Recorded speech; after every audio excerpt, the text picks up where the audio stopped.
like to request CA Anjali Choksi ma'am, Chairperson of Ahmedabad branch of ICI, CA Sunil Sanghvi sir, Vice Chairperson of Ahmedabad branch of ICI, Shaivi Shah, Joint Secretary of Vikasa Ahmedabad, and paper presenter Miss Disha Balani, Navya Mittal, Vidhi Shah, Dhruv Agrawal, and Asma Taj to come on the stage. I would also like to welcome our jury for the session, CA Dr. Fenil Shah sir and CA Niren Nagri sir. Welcome to the first technical session of the day. I'm sure yesterday's learning lessons from the Honorable Governor and today Gyan Vatsal Swami will be etched in our memories forever. This is one of the important technical sessions, and both the speakers have imbibed that integrity and ethics are at the core of our profession. So taking it ahead, I once again welcome all the paper presenters, my two esteemed juries, CA Niren Nagri and CA Fenil Shah, and all the members from paper presenters from Sri Lanka, Bangladesh. And let's start the technical session. I wish all the paper presenters all the very best. Thank you. Let's welcome our second captain, Navya Mittal, for presenting paper on ethical challenges in financial reporting. Companies having millions of turnover just came down. Whether it being the Enron or the WorldCom, their books were full of bogus reporting. That's why it's well said, ethics in financial reporting is the currency of credibility. Good morning to one and all present here. Today, I, Navya Mittal, am there before you all to present my paper on ethical challenges in financial reporting. Ethics basically refers to knowing what is right and what is wrong.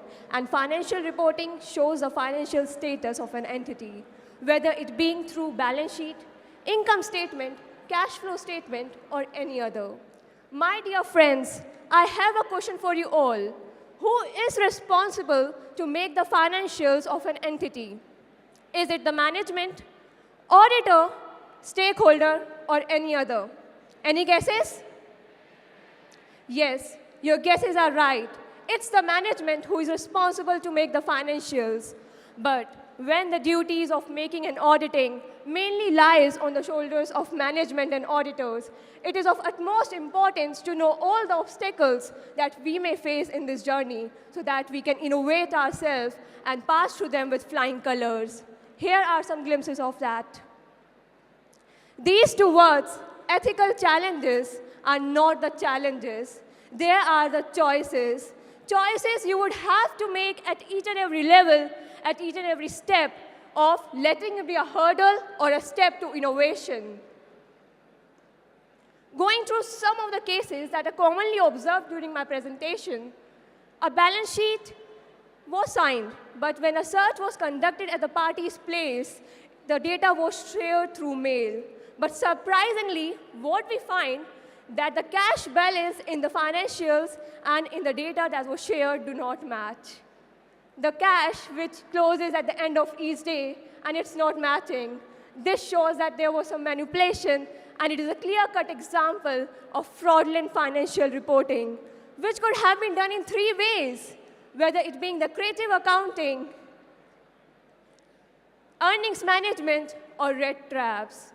In the one, you are showing a better picture of the company than it actually is, and in the other, you are just increasing the actual revenue to meet the forecasted ones. And last but not the least, you are not showing the expenses, not showing the provisions just to make your books look better and not making proper disclosures.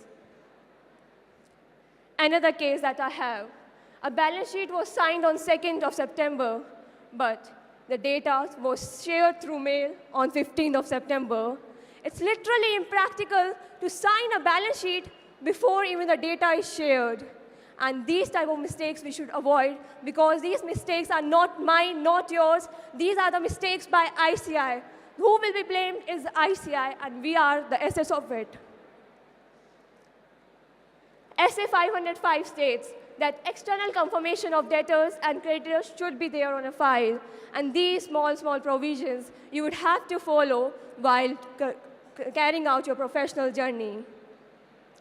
When there is a huge data that you have to manage, it is very much imperative to know how to disclose, what to disclose, that too in brief covering all the information.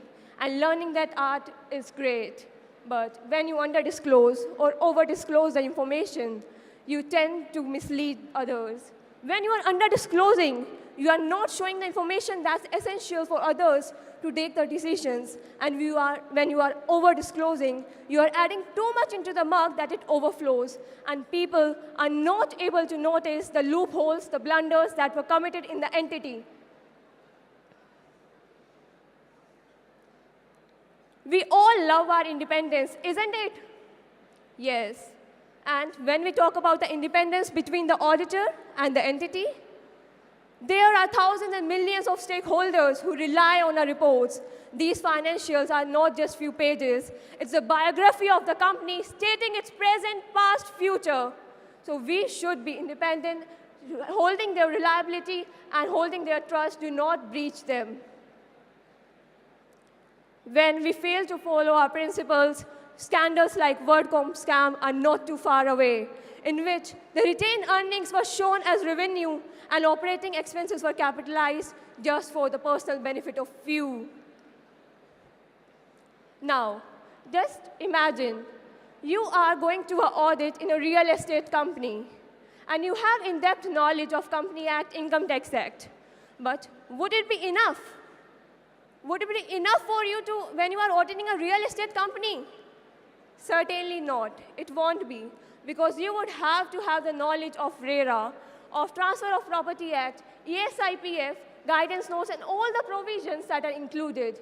And this raises the concept of competence and compliance of law.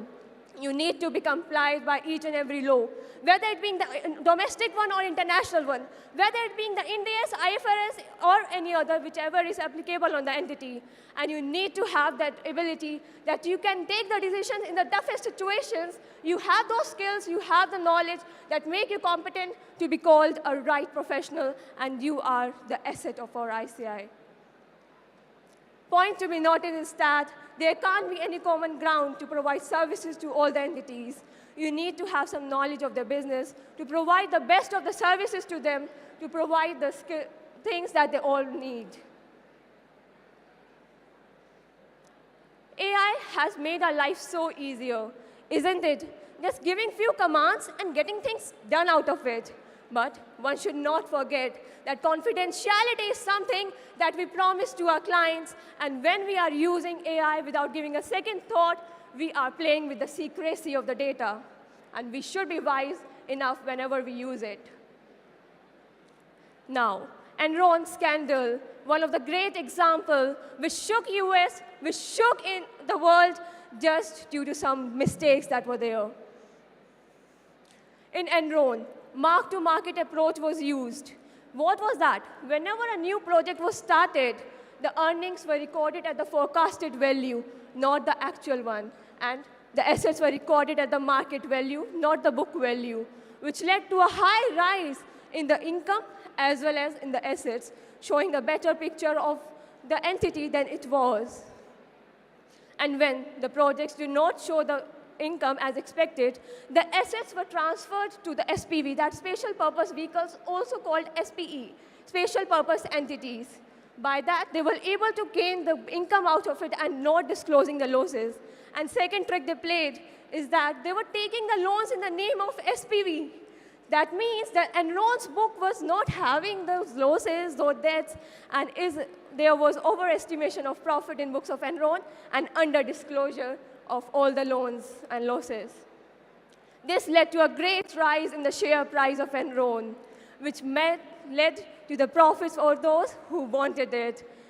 They just made a goodbye, declaring their bankruptcy, and filled their pocket with the money as by selling the shares at a high price.